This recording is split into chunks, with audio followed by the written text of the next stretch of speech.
The whispering woods was dying. Far beneath the earth, the underground forest trembled as ancient roots cracked through stone like veins breaking apart beneath the world. Lanterns exploded across the darkness, scattering glowing embers through the collapsing ruins like falling stars. For centuries, the curse had held the forest together. Now the curse was finally breaking, and with every piece of it that disappeared, Lyra faded with it. Elian caught her before she could fall. Lyra! Her body flickered weakly in his arms, soft silver particles drifting from her fingertips into the air like dying fireflies. Every second the forest weakened, she became less solid, less real. The fear in Elian's chest deepened instantly. No, he whispered. No, stay with me. But even as he held her tighter, the underground world continued collapsing around them. The giant creature, known as the First Soul, stepped forward slowly through the falling roots. Its massive form towered above the ruined forest, hollow glowing eyes fixed on Elian. The forest cannot die empty. Its voice echoed like grief itself, not angry, not cruel, only sorrowful, as though it had already witnessed this ending countless times before. Behind them, the glowing escape path leading toward the surface began crumbling apart.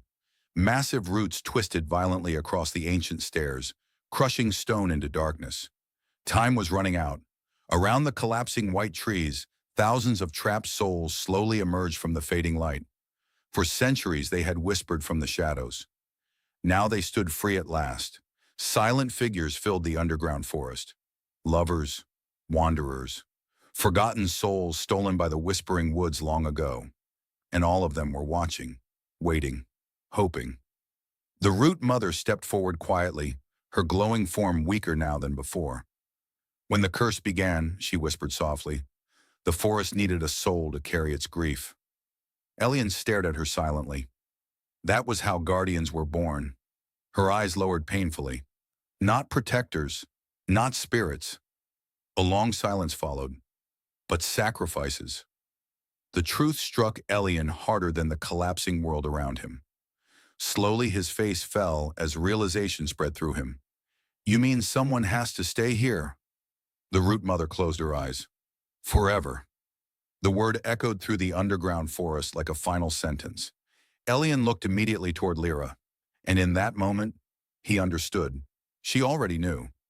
Long before he ever entered the Whispering Woods, she had accepted this ending. When the curse finally broke, she intended to disappear with it, quietly, alone. No! Elian grabbed her hand tightly. His voice shook now. I'm not losing you too. Lyra looked at him with sadness so deep it almost hurt to see.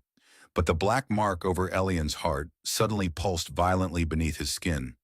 The forest could feel his desperation, his fear, his refusal to let go. And the curse fed on those emotions hungrily. The roots around them began glowing again. Then suddenly, everything changed. The destruction vanished. The collapsing forest disappeared completely. Elian found himself standing beneath warm, glowing lantern trees once more. Golden light drifted peacefully through the air. A quiet river shimmered nearby beneath silver moonlight. And beside him, Lyra smiled. Not sadly, not fearfully, peacefully. Years passed around them in moments. They laughed together beneath glowing trees, walked through endless summers, held each other beneath starlit skies untouched by sorrow. No pain, no death, no loss, only forever. And for one dangerous moment, Elian wanted it, because the illusion felt real, beautifully real. But then he remembered the souls trapped beneath the forest, the endless grief, the centuries stolen from people who were simply too afraid to let go. And finally, he understood the truth. The illusion was beautiful, but it was still a cage. Elian closed his eyes painfully. I would rather lose you honestly. His voice cracked. Then he opened his eyes again. Than keep you forever as a lie. The illusion shattered violently. The underground forest screamed. Every root beneath the earth twisted in agony. Lanterns exploded overhead in showers of gold and crimson light. Because for the first time in centuries, someone had willingly rejected eternity. The Root Mother collapsed to her knees. Tears streamed silently down her face. I don't remember how to let go. Her voice trembled with ancient sorrow. For centuries she had clung to grief so tightly that it became the forest itself. But now, the curse was finally weakening. Above them, thousands of trapped souls began rising into the air one by one. Soft glowing lights drifted upward through the collapsing roots like stars returning to the sky. The underground forest glowed brighter than ever before, not with sorrow, but release. The first soul turned slowly toward Elian. The curse can end. Its deep voice echoed softly now. But one heart must remain to close the forest forever. Silence filled the underground world. Then Lira stepped backward slowly. It should be me. No. Elian's answer came instantly. Tears filled Lyra's eyes. But for the first time since he had met her, she looked peaceful, as though she had finally stopped running from the ending waiting for her. And then Elian understood the final truth. Lira was never meant to survive the end of the Whispering Woods. She was part of the curse itself, bound to it, created by it, and if the forest disappeared completely, so would she. The underground world began collapsing faster now. The massive white tree split apart with a deafening crack. Roots tore violently through the earth as entire sections of the underground forest crumbled into darkness. The final escape path started breaking apart beneath their feet. Elian held Lira desperately as the world around them fell apart. And suddenly, the black mark over his heart began glowing gold. The root mother's eyes widened in horror.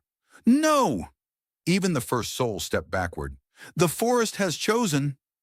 Slowly, Elian looked down at the glowing mark spreading across his chest, and deep beneath the collapsing roots, something ancient awakened one final time, because the Whispering Woods had made its final decision.